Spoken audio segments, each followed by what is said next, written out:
We will have a quick review of Cartesian tensors today. Okay, and I will be specifically interested in tensors under rotations. Okay, there's something which is what we used in, for example, rigid body motion. So, though it may be already familiar to many of you, but some of you may not have encountered this already. So, I will make a quick review of this topic.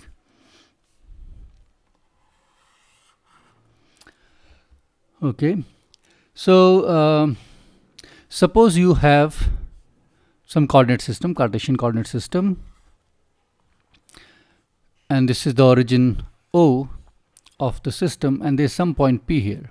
Okay, and that point P, okay, if I bring it closer, it will be better to draw.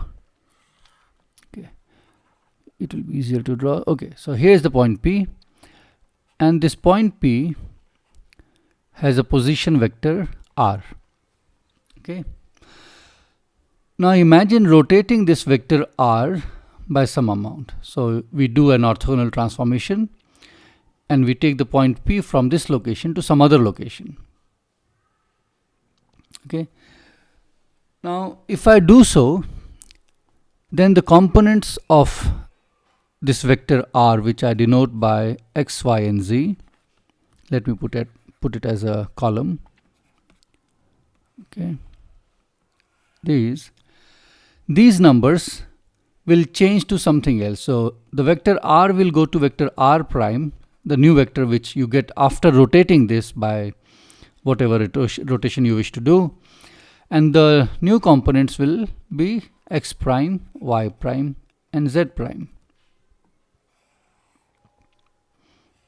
Okay, and these numbers x prime, y prime and z prime, they are related to x, y and z in a specific form. So if this rotation is affected by a matrix A, okay, let me use a small a as the symbol for the matrix, which is going to take us from here to there, then I can say that my, let's say, r prime is a times r. Okay, r is a column vector, r prime is a column vector, and a is the matrix. Okay,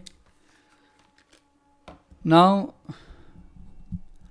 I want to slightly improve the notation,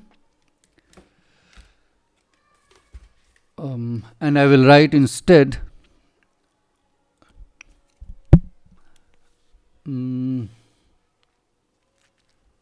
xi prime is equal to a I j xj. Okay, so now x1 is x, x2 is y and x3 is z, and aij denote the components of the matrix A. Okay, so the rule which okay, so this is the rule or the law which describes the rotation of the vector r.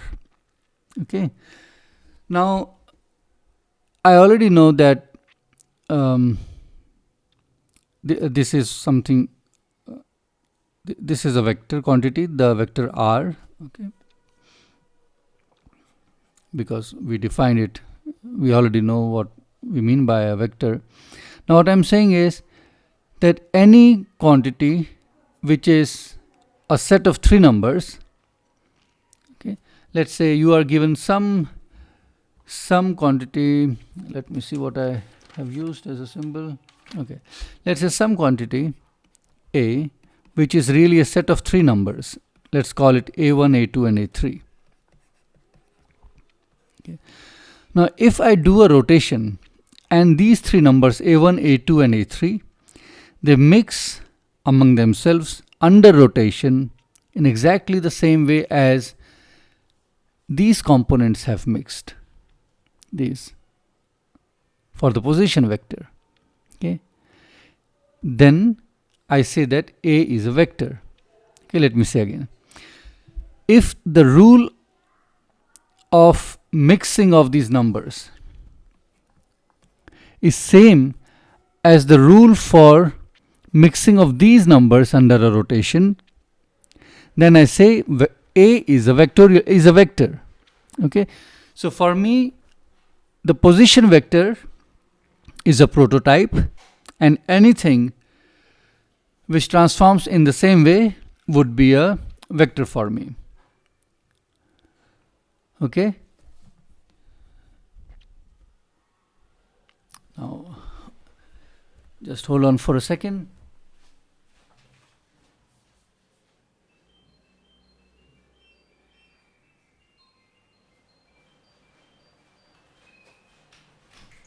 Okay, that's good. Now this means that by definition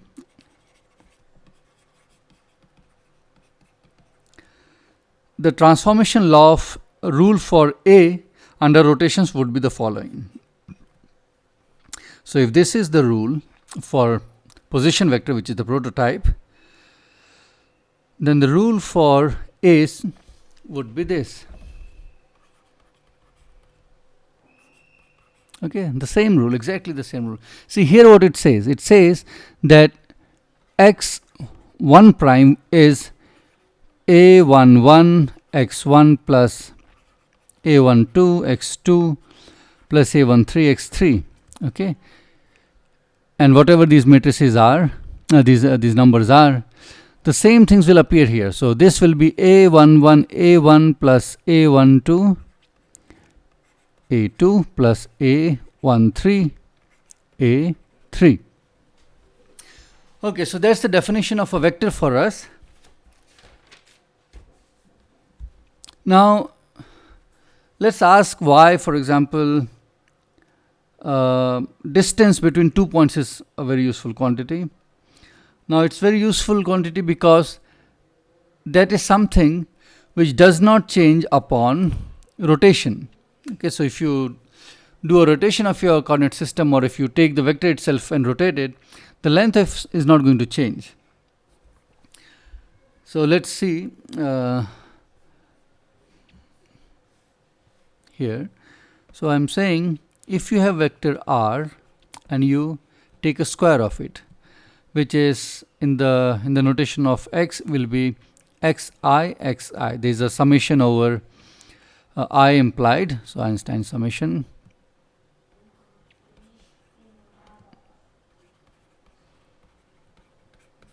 Okay, that's implied here. So if you look at this quantity, this does not change under rotation.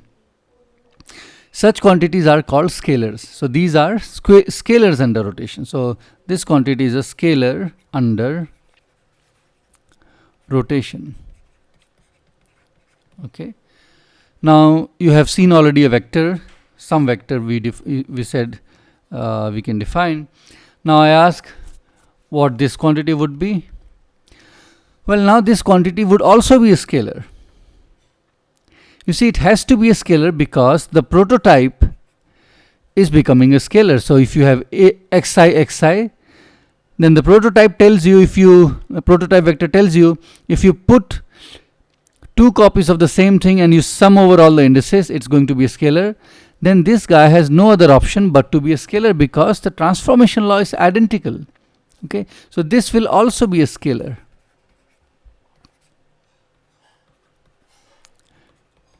Okay, if your A was a vector. And you also say that if something is scalar, you say it is invariant under rotation.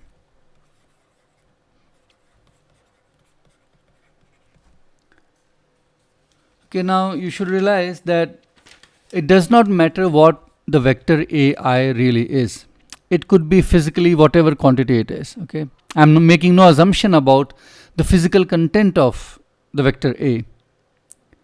No matter what it is, if you take its components and arrange them in this manner, meaning you put A11, A1 plus A2 A2 plus A3 A3, this has to be a scalar. Okay, and this is fine. Okay, that's good. Now suppose you are given some vector. How can you create some new vectors? Okay, I will give you one example. Let's say you are given a position vector, okay, or you already know, for example, delta x, the displacement is a vectorial quantity under rotations. Now why is this a vectorial quantity? Because rj position vector r is a vector quantity. So let's say define delta x to be r1 minus r2, whatever those things are, position vectors of 2 points. Then the difference will also be a vector quantity. Why? Because this guy is going to transform as a vector, that guy is also going to transform as a vector, and the difference will also transform as a vector. Okay, so let's see why. Suppose r1 I denote by x, r2 let me denote by y. Okay, then under rotation this transforms as x prime is equal to aij xj. This transforms as y prime will be aij yj. There should be index I here. So clearly if I am looking at x minus y, then this quantity will go to x prime minus y prime, and these are individually these numbers, these quantities, and you can just pull out the factor aij and you get xj minus yj. So you see, this piece is transforming exactly the way a vector transforms. So we have shown that the difference of two vectors is also a vector, and similarly you can show that sum of two vectors is also a vector. And same way you can show that if you multiply a scalar to a vector, it will transform as a vector because the scalar is not going to change at all. So it's only the vector which is going to bring aij, and the rule will be the same as that of a vector transformation. Okay, so that's nice. So it's clear, like if you want to produce some new vectors given from a vector, you can add certain vectors. If you have, let's say, two vectors given to you, subtract them or maybe divide by some scalars. So let's see, if I am given a vector which is difference of position of 2 points, a position of, let's say, a point which is moving at two different times, then I know that delta x is a vector. Now if I divide it by the time interval, okay, now what this quantity is, if I divide by the time interval doesn't change when you do a rotation, right? Rotating the coordinate system or rotating those vectors, it's not going to change the time interval that has passed. So delta t, the time interval, is a scalar quantity under rotation.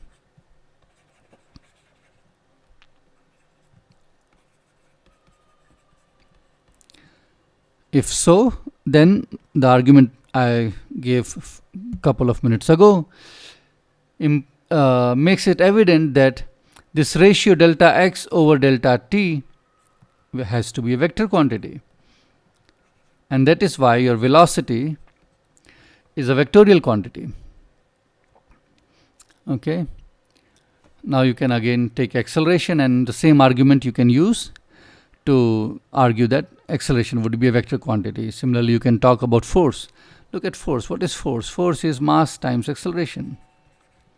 Okay, so from the once you have established that acceleration is a vector quantity, just like I did for velocity, then if you multiply acceleration with mass, and mass is going to be a scalar, mass is not going to change when you do a rotation, right? Something 1 kg remains 1 kg. So force will be a vectorial quantity. Okay, it will be vector. So that's how you can see that why all these quantities are vectors, because they all behave in the same manner under rotations. Okay, that's good. Now let me talk a little more about tensors. So I talked about the prototype,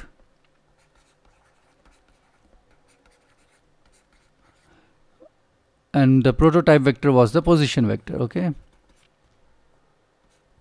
what happened? Position vector. Okay, now I said this is the law of transformation for a vector under rotations. Okay, where A is an orthogonal matrix and these are the components. Now let us look at the following quantity. If I take xi, xj, let me give it a name just to make it look nice, gamma I j. So there are two free indices on the right hand side, so I should have two free indices on the left. Now how many numbers are these? These are a total of 9 numbers because I runs from 1 to 3. So I takes value 1 to 3, j takes values 1 to 3, so 3 times 3 is 9. So this is 9 numbers basically. These are 9 numbers. Okay, you can think of them being arranged in a matrix. Okay, so you can think of it as a 3 cross 3 matrix. Now how do these 9 numbers or these 9 entries transform under rotation? Well, it's fairly easy to figure out how they transform, because after all both of these are vectorial quantities and we know how they transform. So the transformation law for gamma ij is very easy to tell. So gamma ij will go to, let's call gamma prime ij after rotation, and what that would be the following. Xi would go to xi prime and xj would go to xj prime, and xi prime is aij, let me put k here, xk. Xj prime would be ajl xl. So what's the transformation rule for gamma? It is aik ajl xk xl. Okay, so that's the transformation rule for this quantity. Now I say any set of 9 numbers, any set, if those numbers mix under rotation mix under a rotation in exactly the same way as these 9 numbers are rotating, are mixing, then I will say that that quantity is a rank, is a second rank tensor. Okay, all I am saying is I have a rule here which tells me, or I have a law here which tells me how these quantities transform under rotation, and any quantity which will transform under rotation in the same manner, I will call it to be a second rank tensor. Okay, and the second rank because there are 2 indices. That's the reason for using the word second rank. So that defines for me a second rank tensor. So as before, it doesn't matter what that quantity physically represents. If the rule of its transformation is like this, it's a second rank tensor. So let me write a second rank tensor aij.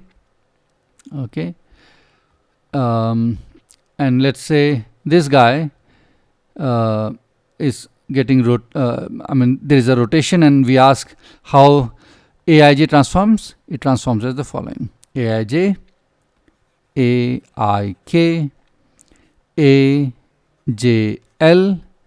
akl. Okay, here the k and l indices were contracted with these two. The same thing here, k, l, n are contracted with these two.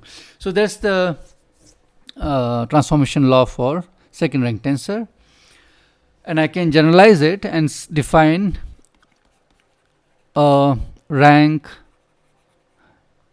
n tensor. So by rank n tensor I mean a quantity which will have 9 indices. Let me denote it by AI1, AI2. Sorry, this. Okay, let me remove it. AI2, AIN. So there are n such indices on this quantity. So these are 3 times 3 times, so 4, 3. So n times you have to multiply 3.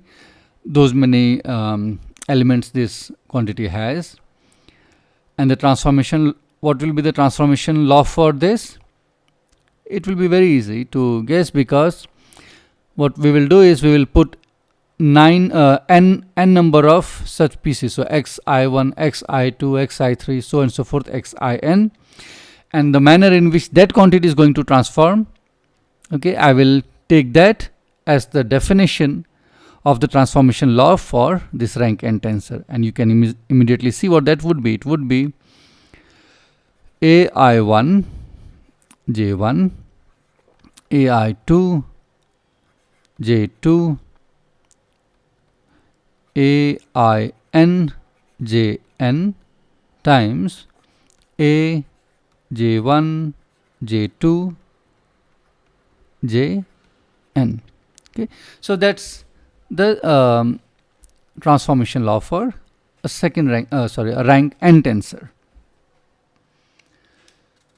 Okay, that's good. Let's now move on to a few.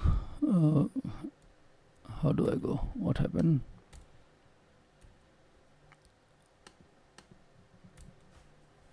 Okay, yeah.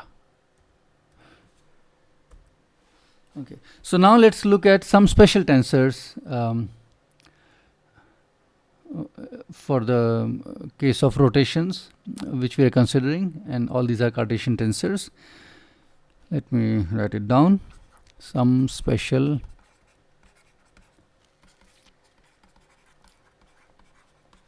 and these ones which I'm going to tell you, they are very, very nice tensors.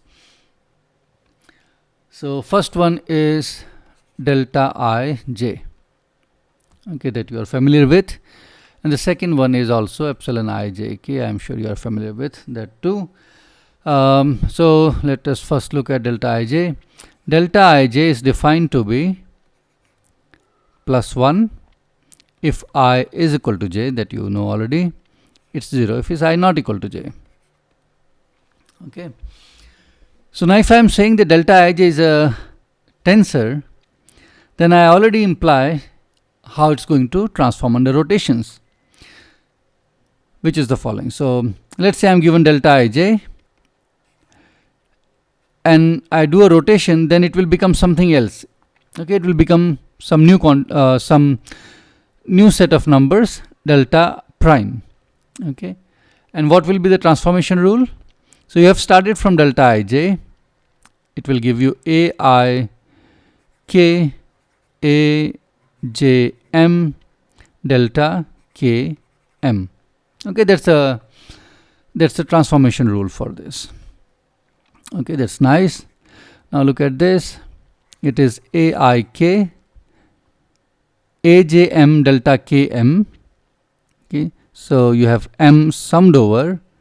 This will force the j to become, this m to become k. So it will become a j k. Okay.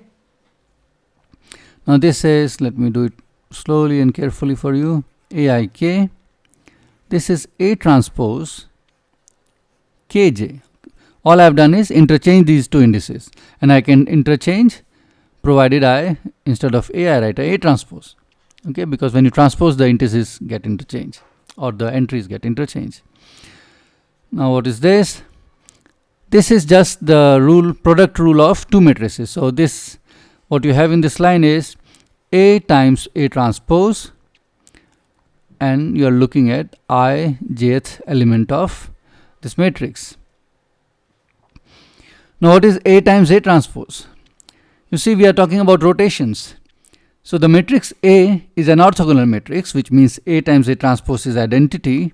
So what you have here is identity matrix, and you're looking at ijth element of that, which is just delta ij, which means this quantity is same as that, or delta ij after transformation has remained delta ij, meaning delta 1 1, which was 1,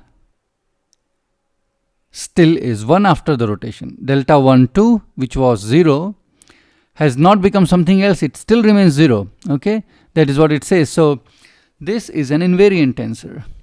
So delta ij is an invariant second rank tensor.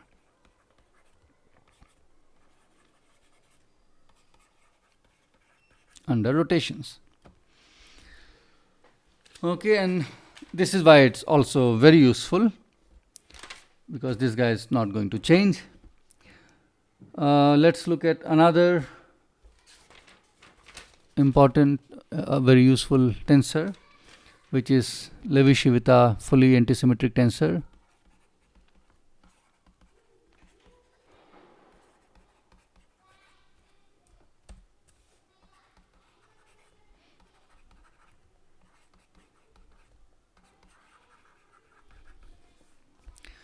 So here is the definition of it.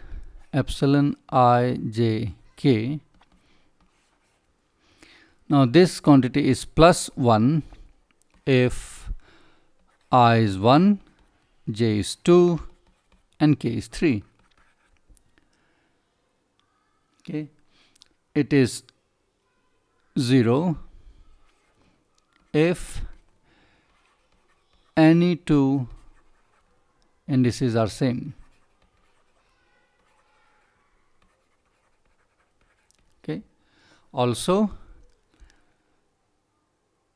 if you interchange any two indices,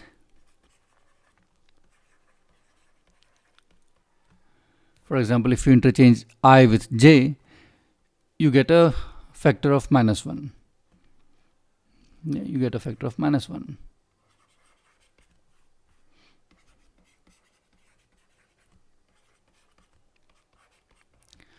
So let's see. If I have epsilon 1 2 3, that's by definition 1. This is the first point here. If you have epsilon, if I interchange 1 and 2, then you get 2 1 3, that's -1, because as I said, you get a -1. Then if I interchange again, let's say 2 and 1, so I go back there, but it becomes 1 because you again pick up a -1, right? So from here you go back to the same thing. Now this is a tensor of rank 3 because there are 3 indices. Let me write it down.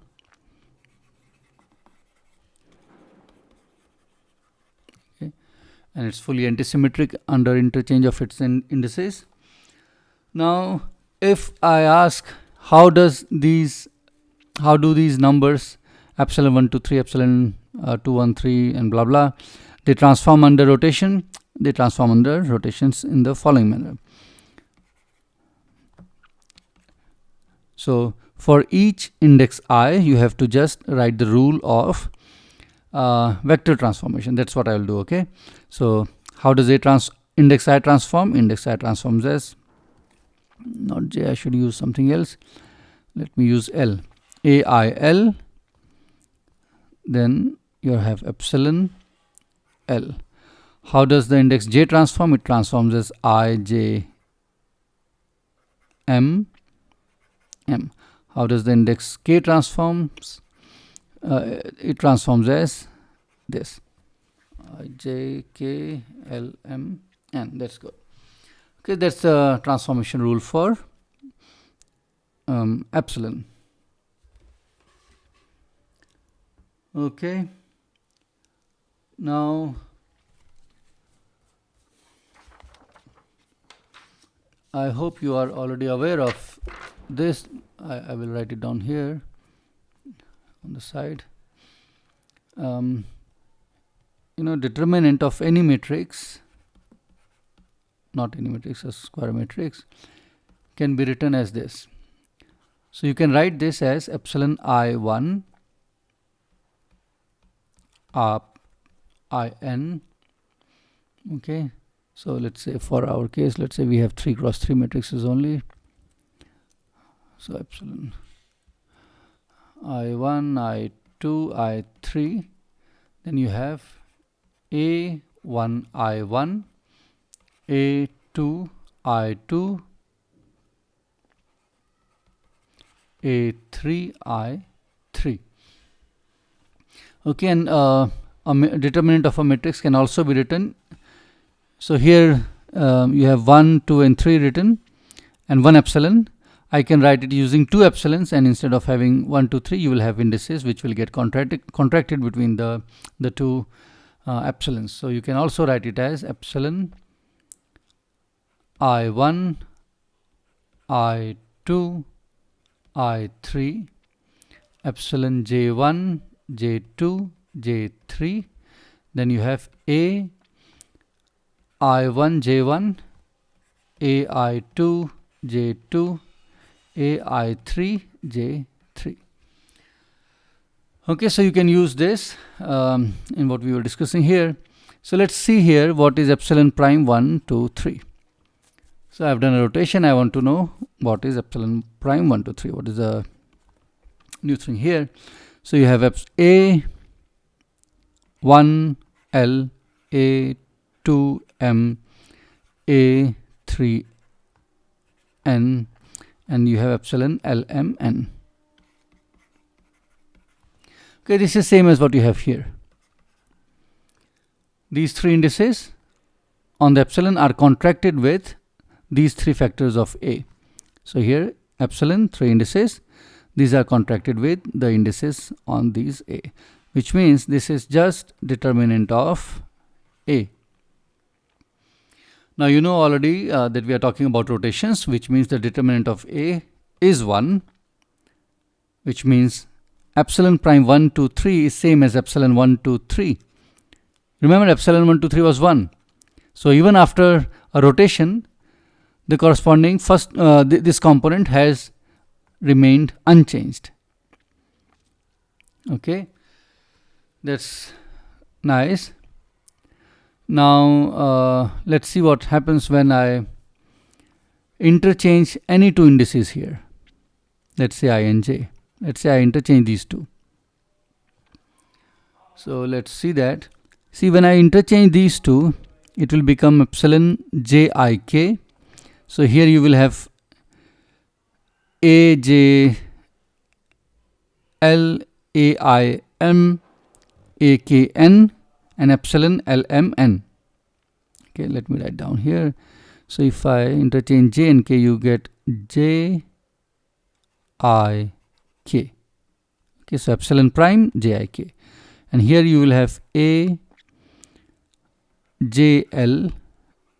AIM, AKN, and this will be contracted with epsilon LMN. Okay, these 3 indices will be summed over with these ones. Okay, now you can see L, M, N, all these are dummy, right? They are summed over. So you can just interchange L, M, N here, or sorry, rename L and M. So what I am calling as L, I will call M, and what I am calling as M will be L. So that will give you AIL, because M will become L then. It will be AJM, AKN, which will become exactly what you have on the top line here. But then here epsilon will become epsilon M L N. Okay, and you can let me write down. So after doing this interchange, you will get AIL, as I said just now, AJM, AKN, epsilon MLN. Okay, now I can switch these 2, but doing so will give me a minus sign. So I will get minus AIL, AJM, AKN, epsilon LMN, which is same as what you have here in this line, except for the minus sign, which means if I interchange two indices in here, I pick up a minus sign. So this tensor which you have, epsilon prime, is also a fully antisymmetric tensor. Okay, if this is fully antisymmetric tensor, and I have already shown that epsilon prime 1 to 3 is 1, then it's clear that this is also epsilon ijk. So the Levi-Civita tensor is also an invariant tensor under rotations, and that's why it's going to be very useful. Okay, so I have shown that this is also an invariant tensor.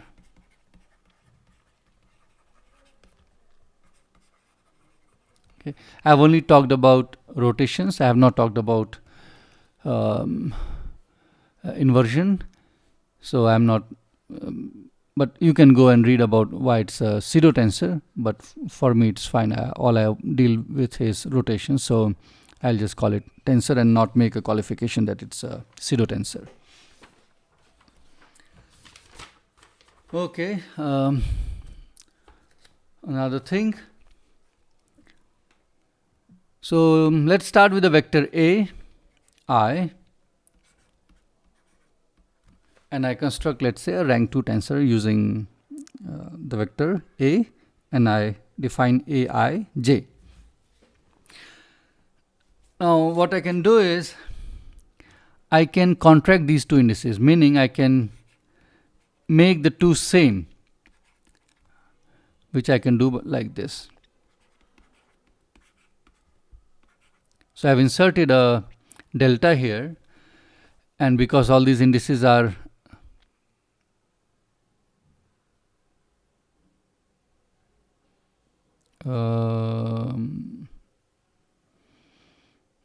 because all these indices are repeated, they are summed over, and what you have is basically this. It is AI, and if you look at this, what is that? This is AI again. So this is, of course, you already aware that that's the dot product of two vectors, and it's a scalar quantity.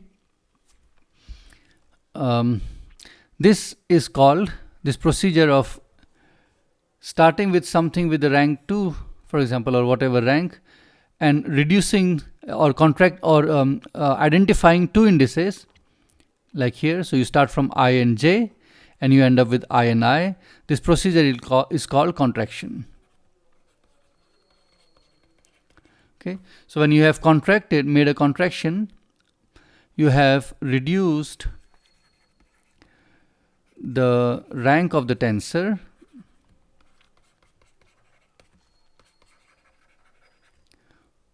by 2. Okay, every time you are going to contract two indices, that index will disappear. You see, there is no index I here really, because this is a summed over, this is dummy. This had two free indices, I and J. This has no index, the I is dummy. Okay, so two indices have disappeared, meaning your rank of the tensor has decreased by 2. So in this case, your rank 2 tensor has turned into a rank 0 tensor. I should have told you already that a scalar is also called a rank 0 tensor.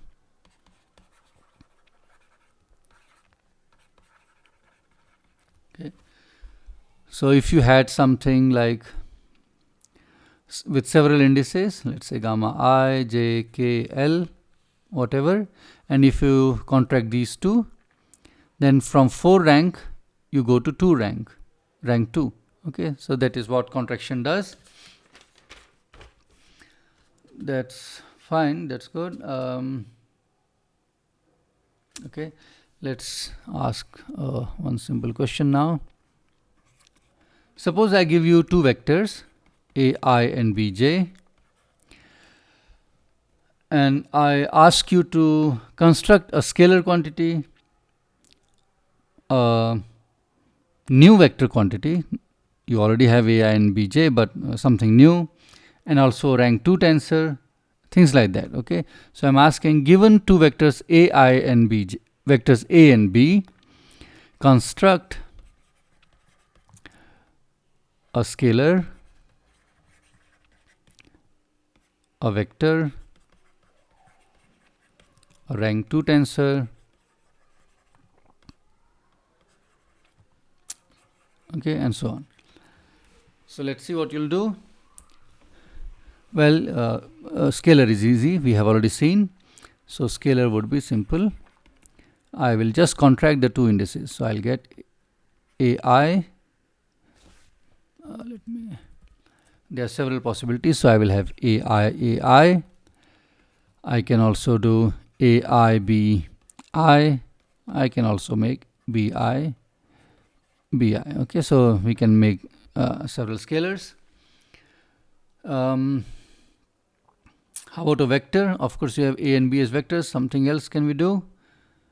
Okay, let's return to that in a moment. But how about second rank tensor?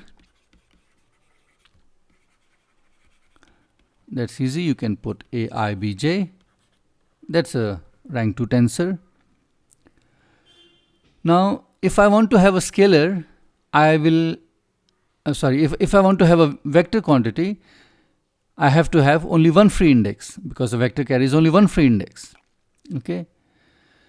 Now, here you see I have something which has two indices. If I could contract these two indices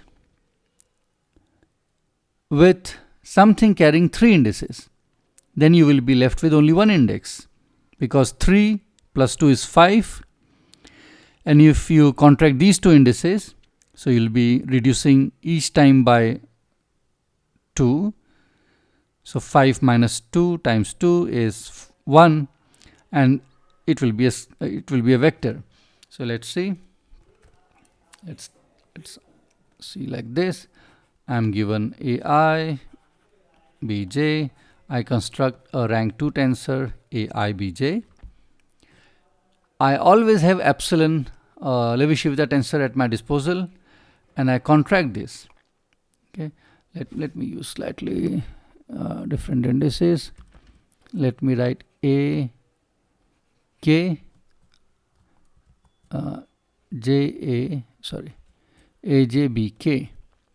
Okay, that's what I'll use. So as I was saying, I have rank 2 tensor. I can contract this with IJK.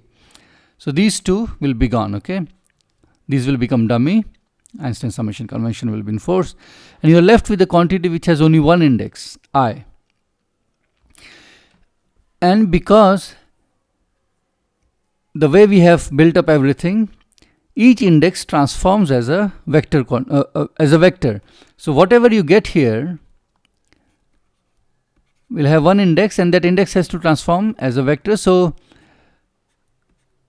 it's clear that this, whatever this is here, is a vector quantity. You see, there is nothing else that can happen. It cannot transform in some other way. It has to transform like a vector. Okay, I'm not worrying about zero vector here. It's only purely rotations. So this is a vector quantity, a new vector quantity which I've constructed. Now let's see what this really is. Let's look at what is gamma 1. So the first component, it's epsilon 1, 2, 3, A2, B3. Then I'm summing over J and K, so I should have epsilon 1, 3, 2, A3, B2. Epsilon 1, 2, 3 is 1, so you get A2, B3. This you get by permuting this once, so you get a negative sign, and you get A3, B2. And you recognize that this is just the first component of the vector product of A and B. Okay. And you are already aware that a vector product is a vector. And here you already can see that this is a special thing which is happening in 3 dimensions, because you have your vectors are 3-dimensional. The same thing will not happen if you are in a dimension higher than 3. Okay. So I think this is roughly all I want to talk about tensors in this video. And if you need to understand more, and please refer to some book. Okay, I think this is sufficient for the purpose. We'll meet in another video.